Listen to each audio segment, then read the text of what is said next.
Good afternoon and welcome to today's webinar, an introduction to energy storage for Virginia localities.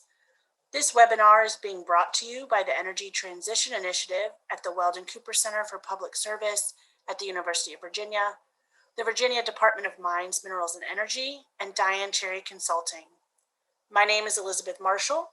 I coordinate the Virginia Solar Initiative, a program within the Energy Transition Initiative.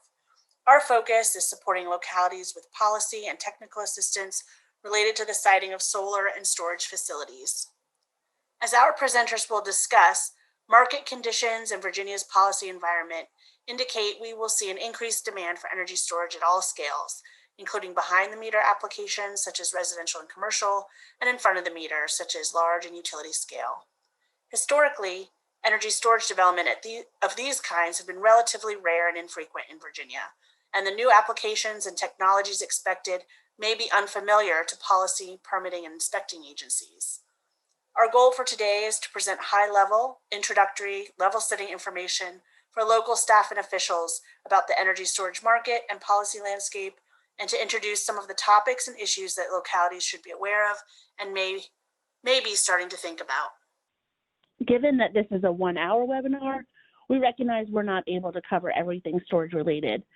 We hope this webinar will provide a good foundation as we anticipate facilitating future in-depth discussions, webinars, and resources around storage-related topics, such as fire and safety, land use, resiliency and environmental justice, energy equity, and permitting and inspection.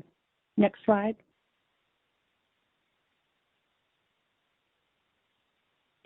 In a few moments, I will introduce our presentation partners, but first I'd like to share a few housekeeping items and our agenda. This webinar is being recorded and will be made public after the event. Participants should have joined in listen-only mode. If that's not the case, we ask that you keep your microphones muted. If you have questions during the presentations, please submit them using the Q&A tab on the right of your screen. Please be sure to submit your questions to all panelists. We will have a moderated Q&A at the end, and unanswered questions will be addressed by email following the webinar. We want to be helpful, so we encourage you to submit your questions. Next slide.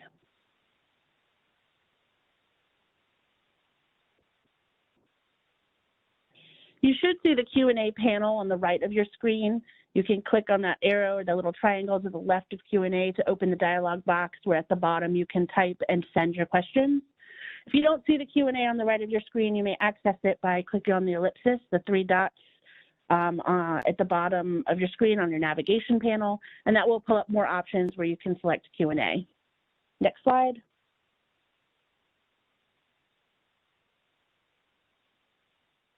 As you can see, we have a stacked agenda featuring 4 experts in the the storage industry. Ken German, the Renewable Energy Program Manager at the Department of Mines, Minerals and Energy, will kick it off with an introduction to energy storage policy in Virginia. Ben Lowe, a project manager with Roland Berger and member of the Board of Directors of the Energy Storage Association, will present on the energy market and storage technologies. Sam Lines, Market Director East for Able Grid, will present a developer's perspective on energy storage project development. And Clena Robb, Chair of the Virginia Solar Energy Development and Energy Storage Authority, will present thoughts on energy storage issues for local governments in Virginia. Finally, Diane Cherry of Diane Cherry Consulting will moderate our Q&A. Next slide. With that, I'd like to turn it over to our co-host, Carrie Hearn. Carrie is the Solar Program Manager for the Virginia Department of Mines, Minerals and Energy. In this role, she's tasked with helping to implement state policy related to solar development. She'll briefly tell you more about her role, offer some insights into energy storage, and introduce our first presenter, if he's available. Otherwise, Carrie will actually be presenting on Ken's behalf. So, Carrie, please take it away.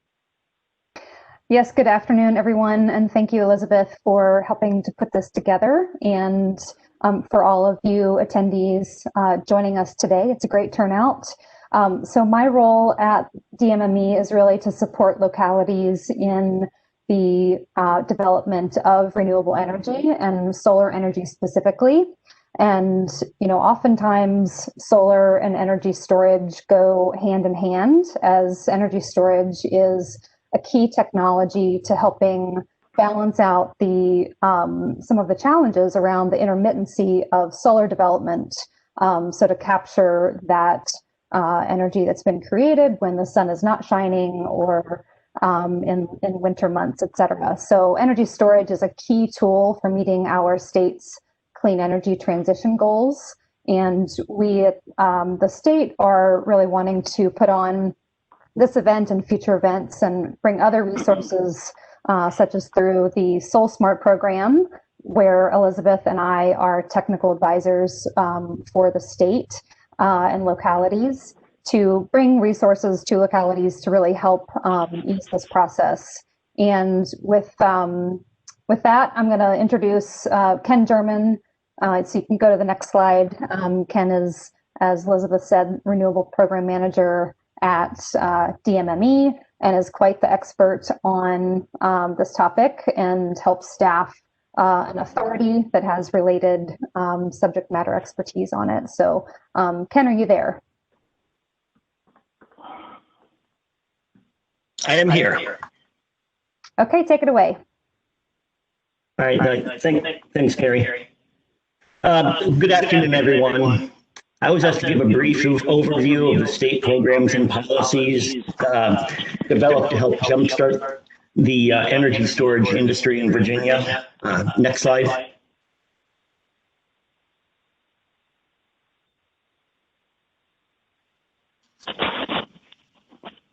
Jordan, are you controlling the slides?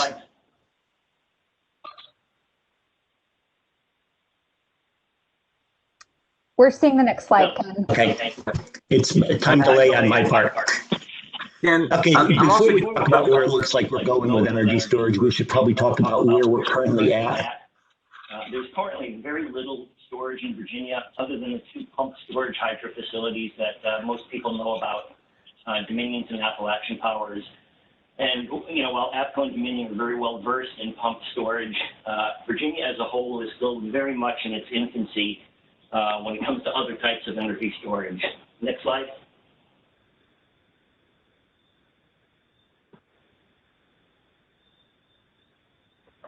So what are some of the programs and policies designed to support the development of energy storage?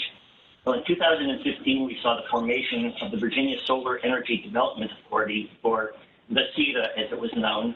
And then in 2017, the enabling VSEDESA legislation was amended to add energy storage to the group's mission, rebranding it as the Virginia Solar Energy Development and Energy Storage Authority, ruining a perfectly good acronym. The authority's mission is to facilitate, promote, and support the development and the growth of solar and the storage industries, and to support the deployment of solar and storage at public and private sector facilities.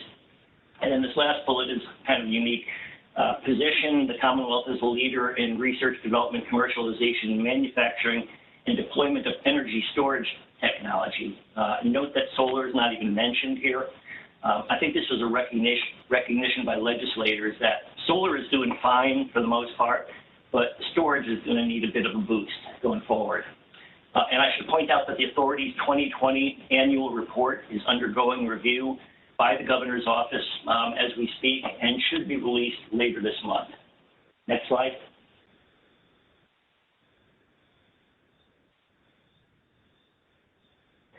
So the law currently allows for new pump storage facilities in the Coalfield region of Southwest Virginia. To date, nothing has been built, but Dominion is actively exploring its options out there. Next slide.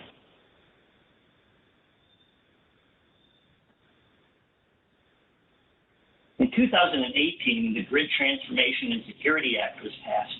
Among other things, it includes a utility energy storage pilot program designed to test storage under different scenarios. Under the pilot, APCO was tasked with procuring up to 10 megawatts of storage, and Dominion with 30 megawatts. And to date, Dominion has received SCC approval for the first 4 of their pilot projects, totaling 16 megawatts, but to the best of my knowledge, APCO hasn't yet filed anything with the Commission for their pilot. Next slide.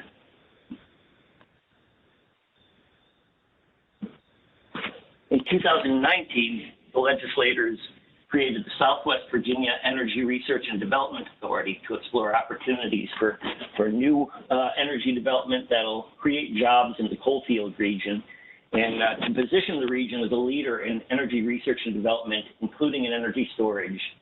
Next slide.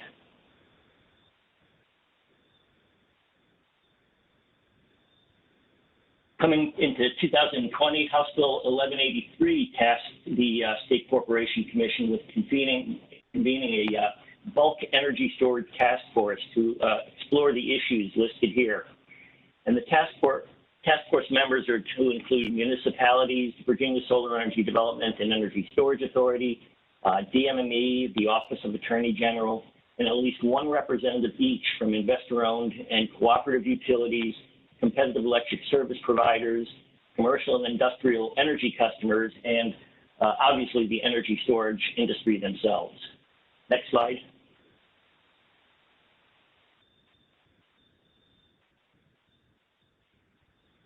Also from this past General Assembly session, Senate Bill 632 declares that 2,700 megawatts of storage is in the public interest. Next slide.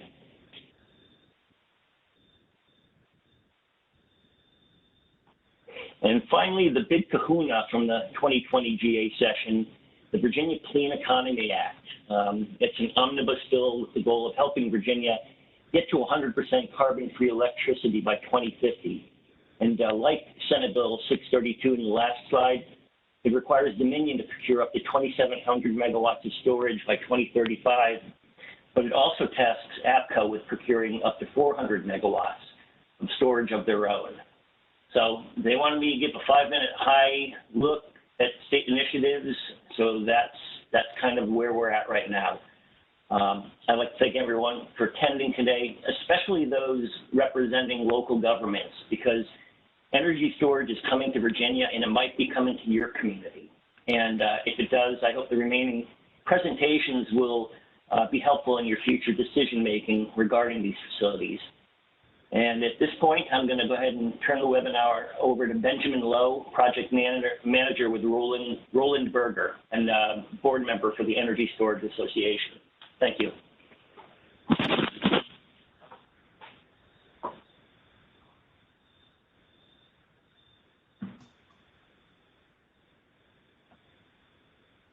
Hey, Ben, you're up next.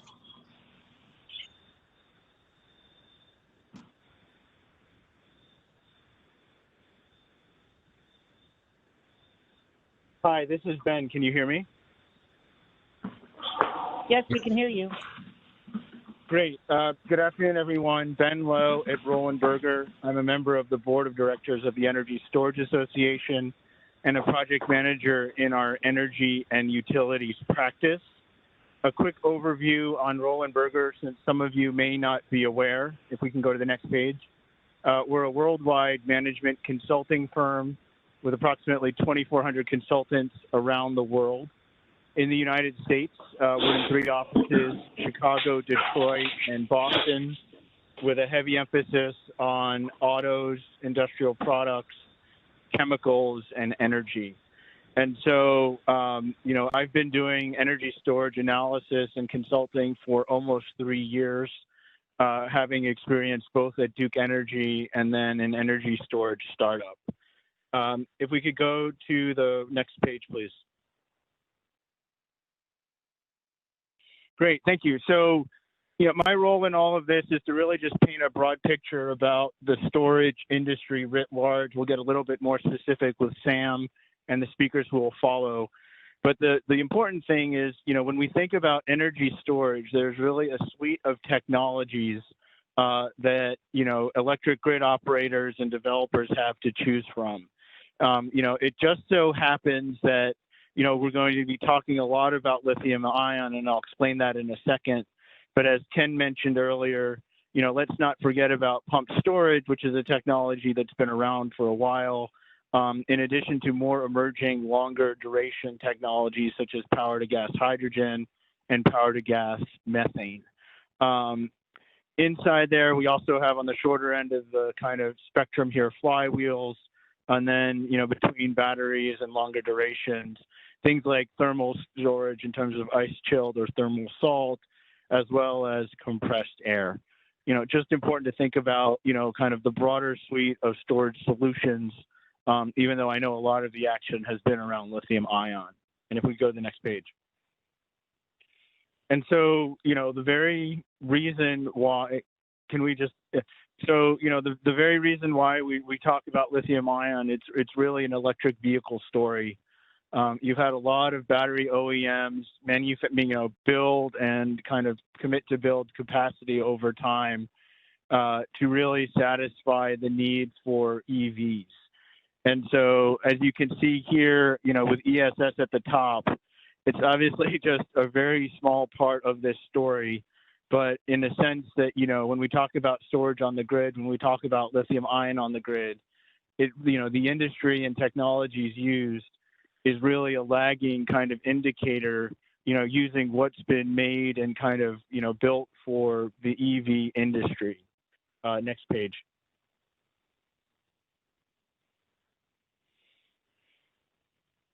And so, suffice it to say, there's still a lot of R&D out there. There's a lot of product development occurring, all trying to think about one, what is the required mix of raw materials and how does that impact performance? And then even thinking through, the kind of battery we're going to have. And so there's a lot of work and development, particularly in terms of solid state, and really trying, and there's a lot of optimism, I should say, about that being able to, reduce costs over time and make this even more affordable, even safer. Next page.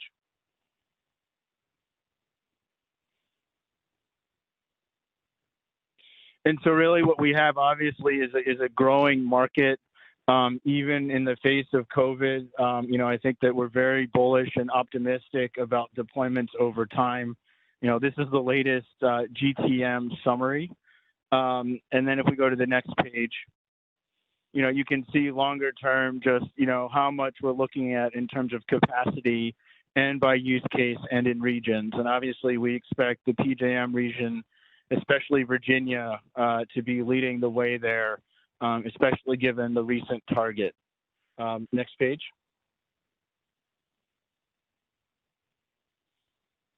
And so, finally, as we think about just, what the future holds, who you're going to be seeing, participating in your townships and your municipalities, trying to get products cited, this is kind of a representative list of who you might see or who you might be sitting across the table from. But obviously, there's just a huge shift of developers, in some cases like Sam, who will speak next, doing storage only, or previously renewable developers, solar and wind, moving into battery energy storage.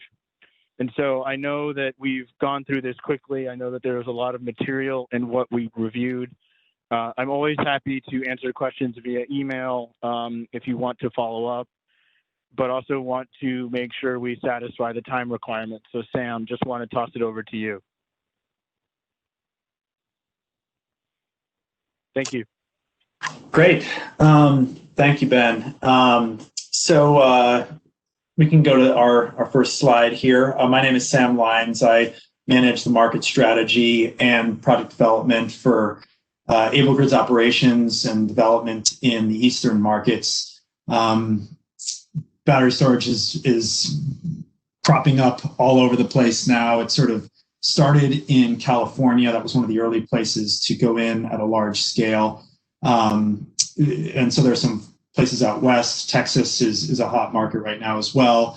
But as far as the East goes, most of the action has been in the Northeast, ISO New England and New York. PJM obviously played a very large part of that as well, but is going to be seeing a next wave very soon. Next slide.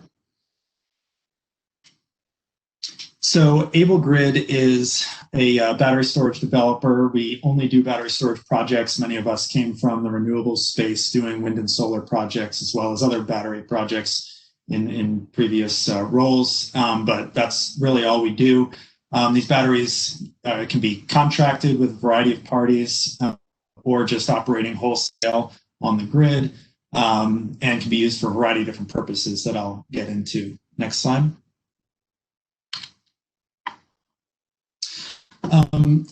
Currently, AbleGrid is operating in many states. As I mentioned, battery storage is big in some of the western states, California, Texas, but is really cropping up all over the place now. It's just a little bit of a representative sample of what we do. Typically, most of our work is done at the transmission scale with project sizes in the 100 plus minus category. Next slide. Just a quick peek at some of the projects we're working on now. As I mentioned, these two areas are big locations for storage. We have a project under construction in Texas and in Southern California.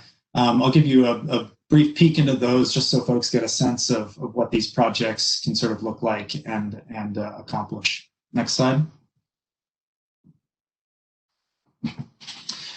So this is a rendering of the Silver Strand project in Ventura County. This one happens to be distribution sited, a bit of a smaller project, relatively speaking, to some of what California is doing, and some of what we are doing, but certainly representative. Storage is very modular. So as you can see, and I'll give you an example of a larger project later, but these batteries are contained in containers or outdoor cabinets, sometimes in dedicated buildings. And this particular project, for example, is satisfying a sort of a resource adequacy requirement that is the equivalent to a capacity. It's operating in the energy market, and it's providing ancillary services to the grid, frequency regulation reserves. In California, there's a flexible ramp that I can explain a bit more in a second here. Next slide. So I don't need to get into this too deep. Ben gave a good overview, but batteries are really coming into the grid now as renewable resources penetrate more and more. So the top graph you see here is the infamous duck curve, which shows what happens when there's a lot of, particularly behind the meter, solar installed. What happens is solar is generating in the middle of the day. And on the transmission grid, that creates a big dip in net demand, followed by a huge ramp into the evening peak. So you have this strange shape that is difficult for fossil generators to follow due to their startup times and ramping restrictions. So what batteries can hopefully do, as shown by the graph on the bottom, is fill in some of these gaps. So it's charging, say, overnight when the price of energy is very low, and discharging into that super peak in the afternoon, filling in gaps, doing frequency regulation in the middle.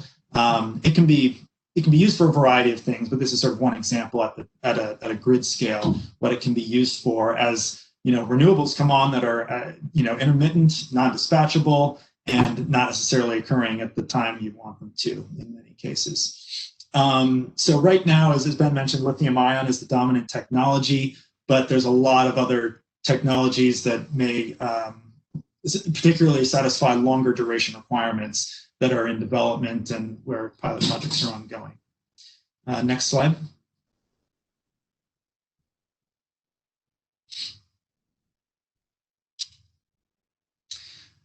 So I want to get into a bit on how battery storage is developed. And for those of you on the local government side who have experience seeing solar projects be developed and proposed in your area, battery storage follows a fairly similar process in many respects, particularly on the interconnection side. So I won't go into this too deep, but the development, I like to think of it as a three-legged stool. You have your commercial side that deals with your revenues and your operating expenses. Basically, you need your project to make sense financially. You have the interconnection pathway, which is its own process. I'm going to focus on the larger projects that would be going through the PJM process, but many of you may see projects proposed on the distribution grid that will go through a utility-specific process. And then finally, you need to develop the land, which is where many of you will come in as well. These projects come through the generator interconnection process, much like a solar plant or wind plant does. They are considered a generator for those purposes.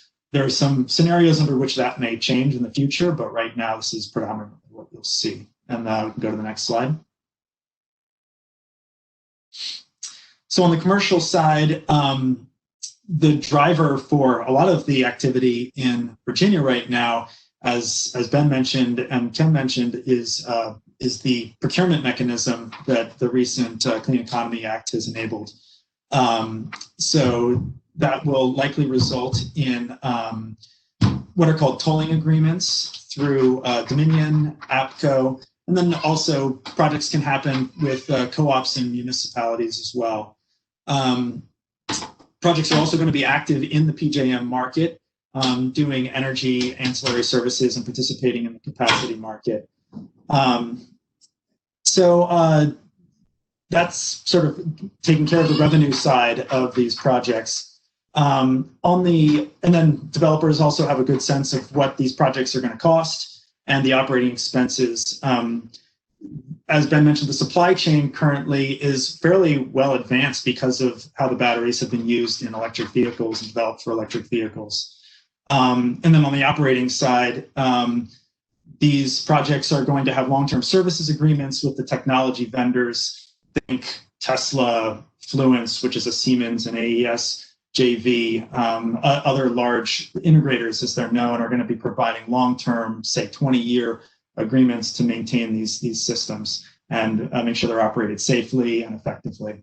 Another piece of this that we'll touch on a little bit later is the property taxes side, which is obviously of interest as well. Next slide. Then there's the interconnection side. So for those, again, who have seen solar, it's going to look very similar. These projects are all going through the PJM interconnection process. I'm showing you some general timeframes for when projects can expect to be able to operate in going through that process. So for generators less than 20, maybe 2 to 4 years, could be more, depending upon whether there are large upgrades that they're a part of that are needed. The larger projects will generally take a little bit longer, but have a pretty wide range, just depending upon what sort of upgrades are needed. And as these projects go through that process, they gradually slough off risk in that interconnection process. You learn more and more every time you get back a study, and it tells you how close you are to being able to say, yes, from an interconnection perspective, at least, this project is feasible, and I know the timeline that it can be interconnected on. So it's going to be an ongoing discussion between localities and developers as to the current status of the project in the interconnection process and how that informs when they can expect to see these things go operational. Next slide.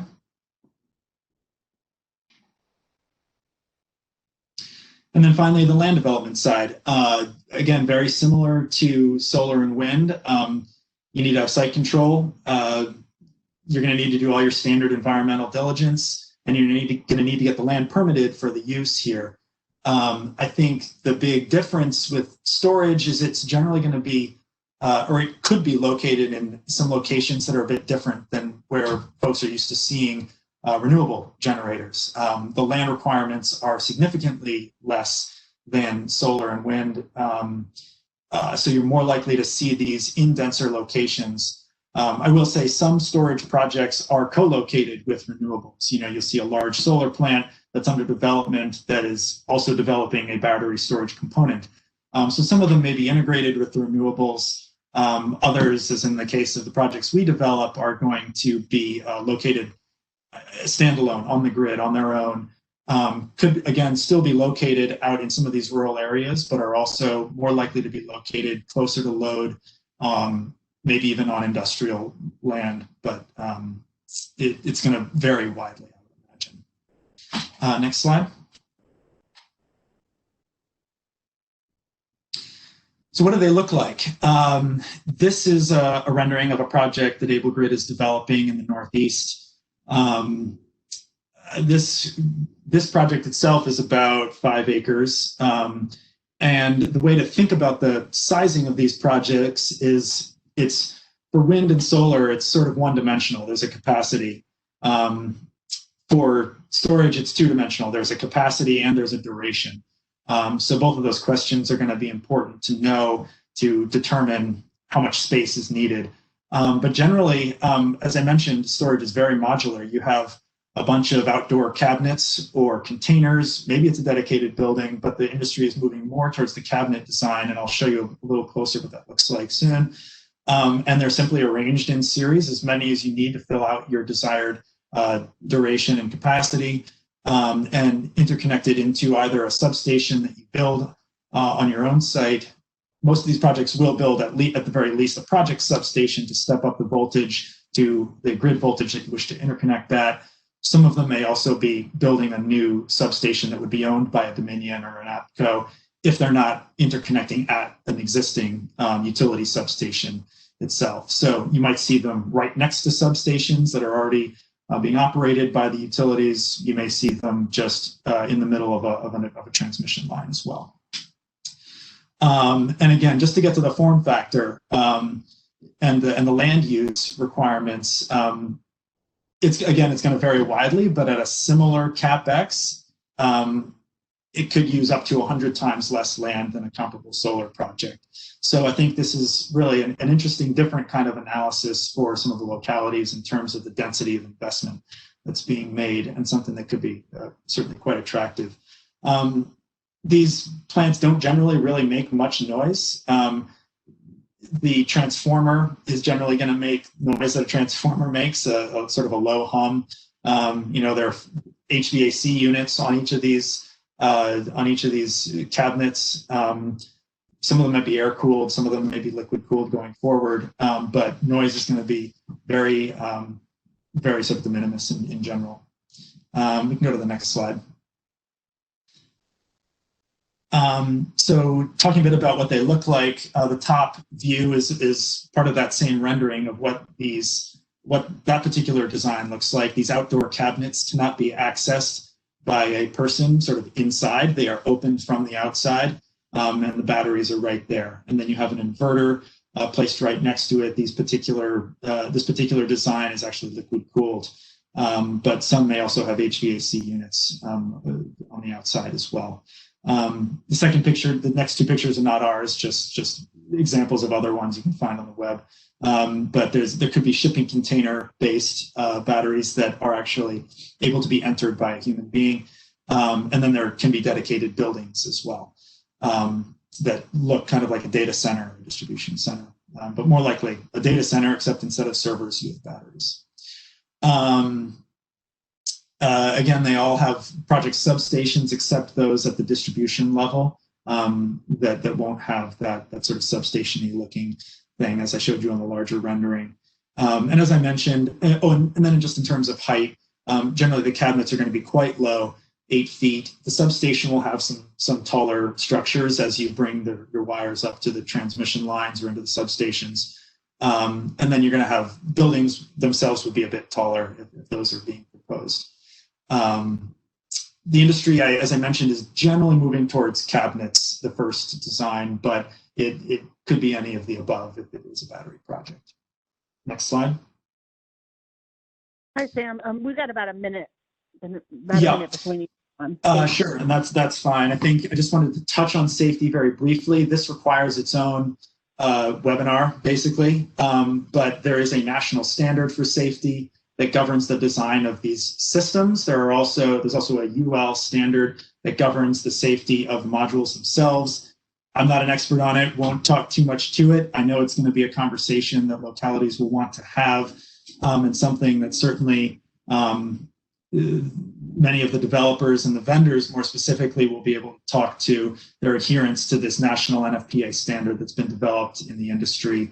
I'll also just mention that some of you may be hearing of dimensional requirements that Dominion has been promoting through its RFP about 25-foot spacing.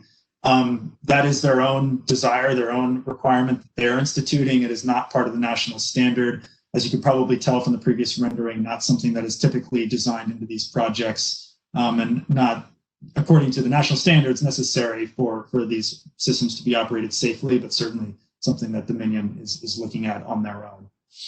Next slide.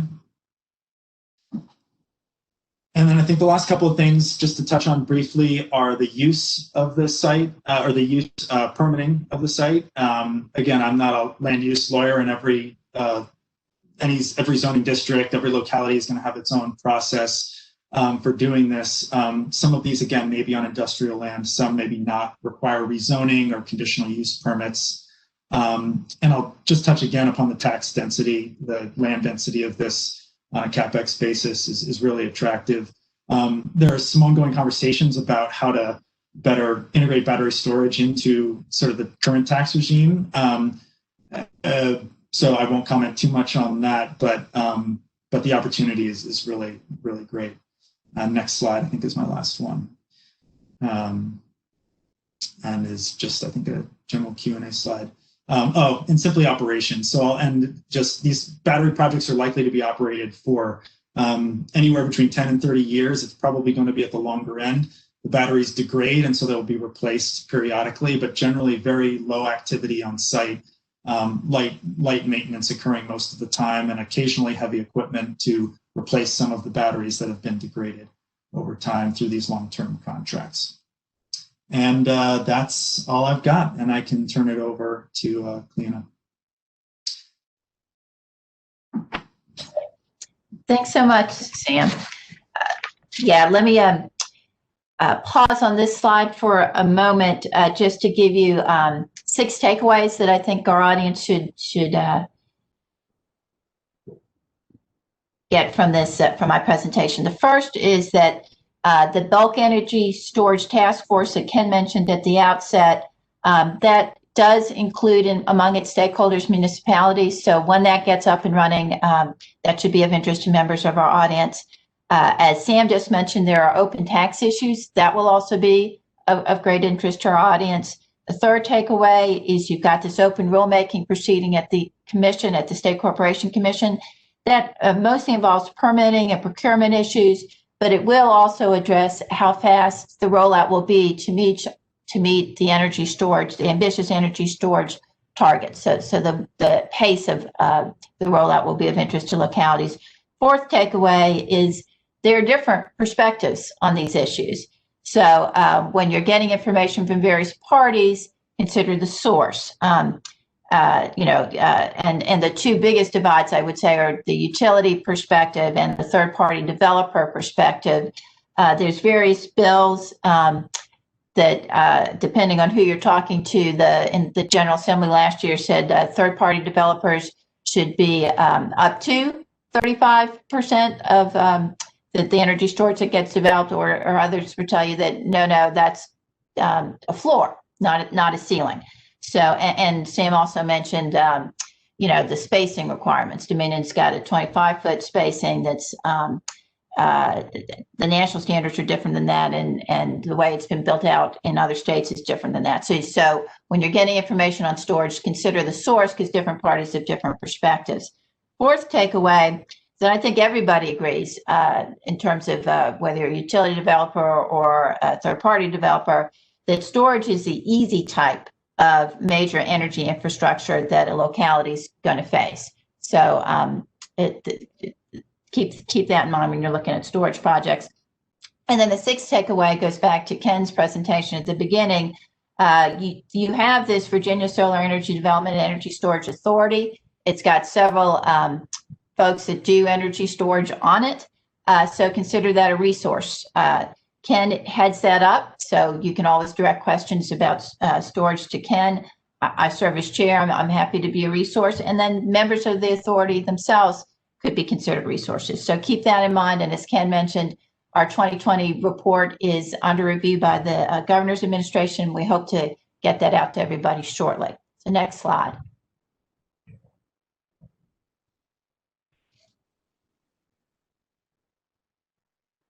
And then the next slide. Why you should care? Why energy storage matters? No, we'll go back to the previous slide. Why energy storage? What energy storage offers Virginia? Basically, it makes renewable energy generation more robust. It avoids or delays building new peaker plants. It avoids or delays distribution system upgrades. It enhances resiliency for critical facilities, especially regarding resiliency and support services for microgrids that can serve critical facilities under emergency conditions. So that's of particular importance to localities. Second, it can attract business. The deployment of energy storage lowers electricity bills and improves power quality for large customers. Commercial and industrial customers can use energy storage to reduce peak demand and improve power quality. So that's an advantage to existing and perhaps new businesses. And then another advantage to new businesses would be that it provides wholesale market opportunities.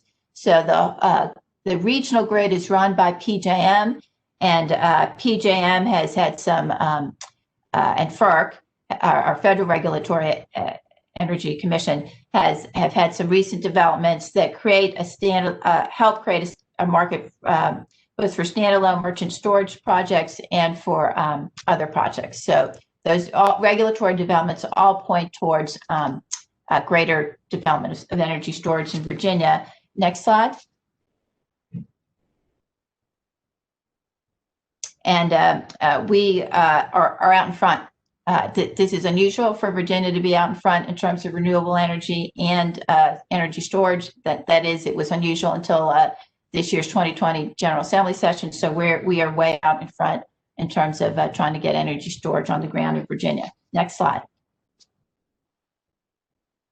One of the key players is the State Corporation Commission, and there are 4 proceedings of interest. 2 of those are described in the appendix to these slides, and 2 of those we'll discuss briefly now. So next slide.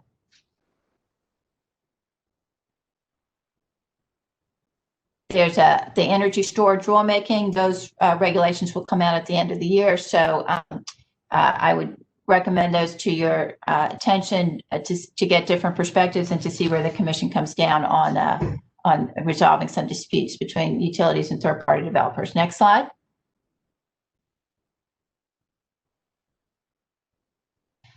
This outlines the issues that are going to be decided by the end of the year by the commission in that rulemaking proceeding. Next slide. And this is one of those issues, how fast it's going to be deployed. This is Dominion's position on the pace at which it should get up to that 2,700 megawatt goal. Third-party developers, again, that 35% may be a cap or maybe a ceiling, depending on who you talk to. They think it should be done more quickly. Next slide, please. The other thing to look out for is this Energy Storage Task Force. That report is due from the SCC by October 1st of 2021. Commission is a lot on its plate. To my knowledge, it hasn't started that task force yet, but when it is, I would urge those in the audience who are interested to get engaged. Next slide, please. These are the goals of that task force. And again, part of it has to do with, are there local barriers to deployment? So again, I think this is of interest to members of the audience. Next slide, please. This is the commission contact for that task force. So Mike Szynski will be heading that up as soon as he gets some breathing room. Next slide, please.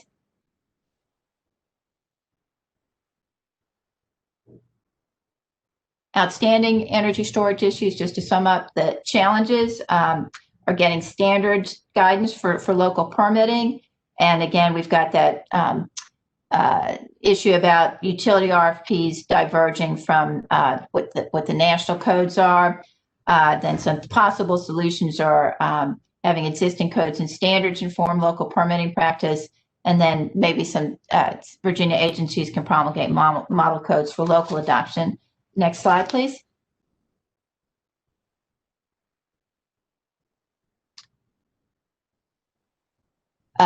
Interconnection is another example, and we Commission just finalized revised interconnection rules mid-October. They may need to update that to address some specific energy storage issues. Next slide, please. Okay, and I just wanted to provide some quick guidance from the highlighted members of the authority. Next slide, please.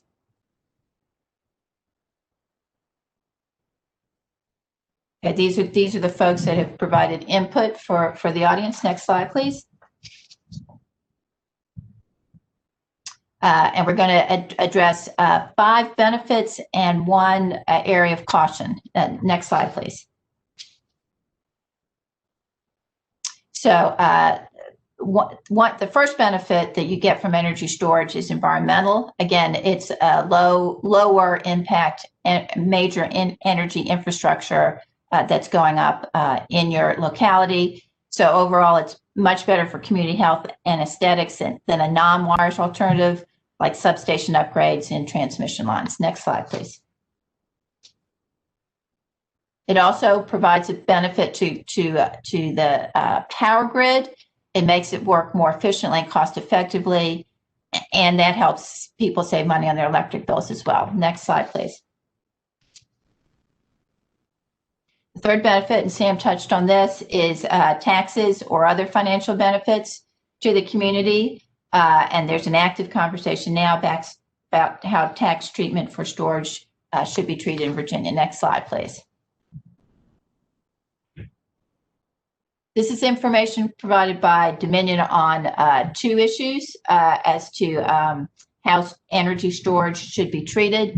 And again, these are going to be resolved sooner rather than later, given the development, the pace at which storage is being developed. Next slide, please.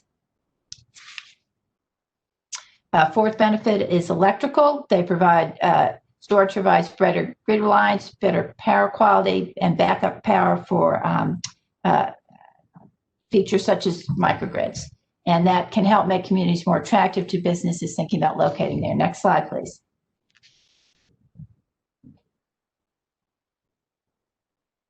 Okay, the fifth benefit, and Sam touched on this as well, is land use and decommissioning. If you've got an energy storage system, it's low impact, especially relative to other power generation projects, can be shielded from view, and it's easier to just decommission and restore land to its previous condition because it's got a relatively small footprint and simple construction. Next slide, please.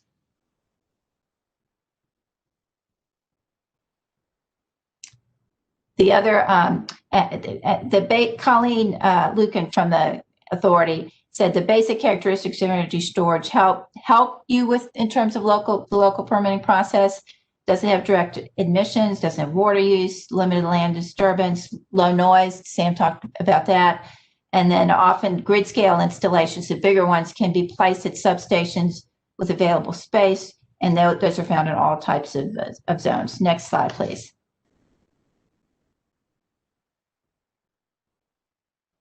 Talked about benefits. There is one cautionary note, but again, all of my experts say fire and safety is something you want to pay attention to, but it can be easily addressed. There was an incident in Arizona last year which created the perception that maybe energy storage systems aren't that safe, but the folks that I've got input from say that was an aberration. Generally, response procedures should be coordinated with the fire department. If you leave it closed and let it burn, if something does go wrong, you'll be fine. And then in addition to that being an aberration, the industry has also come a long ways since that incident. So all things point to this being a cautionary note, but one that can be addressed. Next slide, please. Okay, when local governments are addressing it, they should pay attention to, when they're inspecting systems, to safety features and procedures. There's a website reference from Colleen Lucan on those. There are key certifications to look out for. There are key features such as fire suppression, ground fault detection, deflagration panels, etc. And then again, the emergency response crews need to be briefed on how to respond to issues that come up at the storage facility, which should be included in the commissioning plan. Next slide, please. And then the final note on this issue comes from Will Gathright on the authority. He suggests training inspectors on what to do and look for when inspecting energy storage systems. Make sure you're using an updated national energy code that addresses storage, and then be clear and consistent on safety standards. If you want something, make sure you have that made clear at the outset of the process rather than at the end of the process. Next slide, please. And then Dominion has provided this more detailed assessment of fire protection issues. I'll turn it back over now to Diane for Q&A. Great, thank you very much. I thought these presentations were phenomenal. I know we only have a few minutes, but I'm going to go through the questions that I think were not answered and see if we can address some of these. I'm going to give one to Ben. Can you talk a little bit about decommissioning in terms of what's expected? Is the battery storage system recyclable? And just talk a little bit about that. Ben? I'll tell you what, I'll give that to Sam. Sure, I can start. Ben might have some good insights too. So, as has been the case with solar and other similar industries, the recycling side tends to lag behind the development side because, quite frankly, it takes some time for enough volume to be taken off for that to develop. But it is definitely in development. There's a lot of valuable materials left in degraded batteries. There's a lot of useful life left in degraded batteries, but they're taken off when they get to a certain, as it's called, state of health, where they need to be replaced for safety reasons. For instance, I think who was it? Elon Musk's former COO, I believe it is, J.B. Straubel, left Tesla to start a recycling business for batteries. So it's coming. There's enough. The thing I always like to say, which I always said when I was developing solar, is there's enough valuable stuff in here, even just the metal alone, but especially in the case of batteries, some of the materials for the anodes and cathodes, that the recycling piece will happen. As it is, batteries are often already going to be taken off site. The advantage here is that, again, these things are very modular. Much like a solar panel, individual cells can be taken out, and they are augmented over time and taken off site, if for no other reason than to simply save space. So, I don't have any grand insights on big developments on the state of the recycling business, but I think the overall takeaway is that there's enough valuable material that it's going to get there. And really won't be something that the localities need to be worried about, because the cells themselves are going to be taken off site and don't leave some sort of permanent impact on the land itself. Great, thanks, Sam. I have a bunch of questions here on the USBC, which is the Uniform Statewide Building Codes, that small localities don't have the staff or fire marshals on staff to be able to cover everything with this. I'm going to ask if Siona, can you address that? Basically asking if storage facilities are covered by the Uniform Statewide Building Codes, are permits or can permits even be issued? I'm going to defer to others on that one. Okay. Carrie, is that something you know?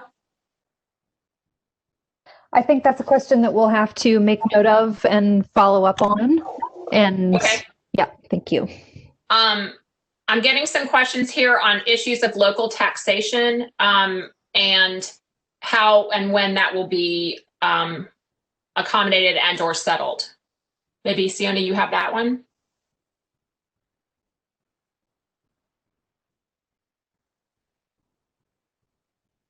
Sleona? Sure.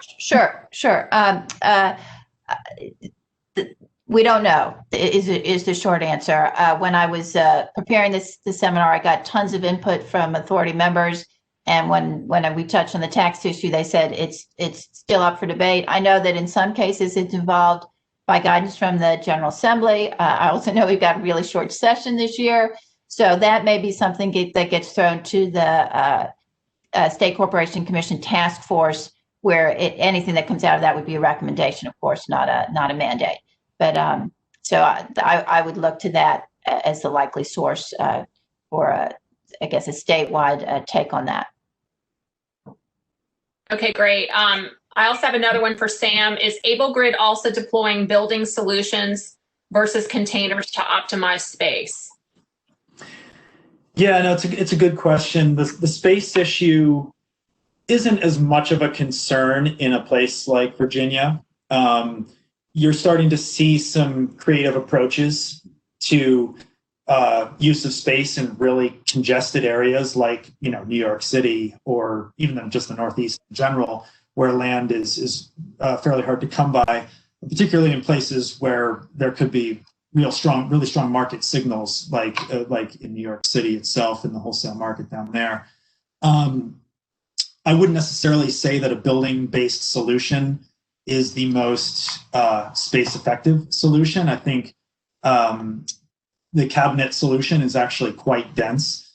I know that there are some stacked solutions that are being proposed. So you can stack containers. You can even stack cabinets by designing sort of like a wireframe second floor, just open air second floor, sort of a mezzanine level outside. Obviously, buildings can stack interior, build multiple floors. There's a multi-story project that's being built in Southern California. So I would say it's not something that folks are likely to see.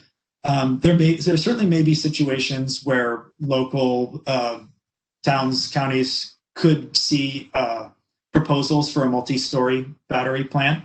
It's certainly possible if, you know, maybe a developer got a piece of land and environmental issues came up that only allowed a third of the land to be used, but they needed to keep the project under development. You could certainly see some multi-story structures. The height of those would even be, you know, maybe 25 feet or less. So it's still not a major height issue, but those are some of the things that you could be seeing. But all bets are on the table, especially given projects that may be sort of in early stage development right now, you know, that might not be operational until 22 or certainly 23, 24. A lot can change in what's most cost effective at that time, and what sort of technology choices the developers make.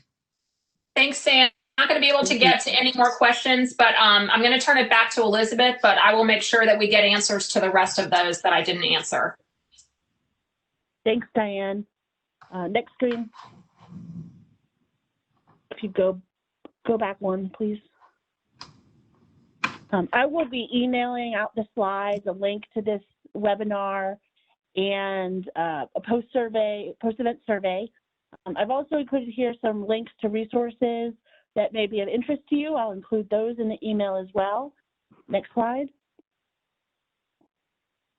And so in closing, we will try to address all the questions in the email.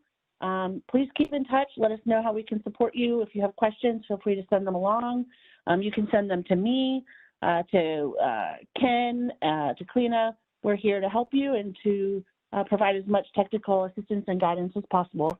Thank you to all of our presenters today for sharing your time and your expertise. Thank you to our co-hosts at DMME and Diane Cherry, and especially thank you to you, the participants, for attending and for your great questions. We hope you have a great day and a safe, healthy holiday season. Thank you, everyone.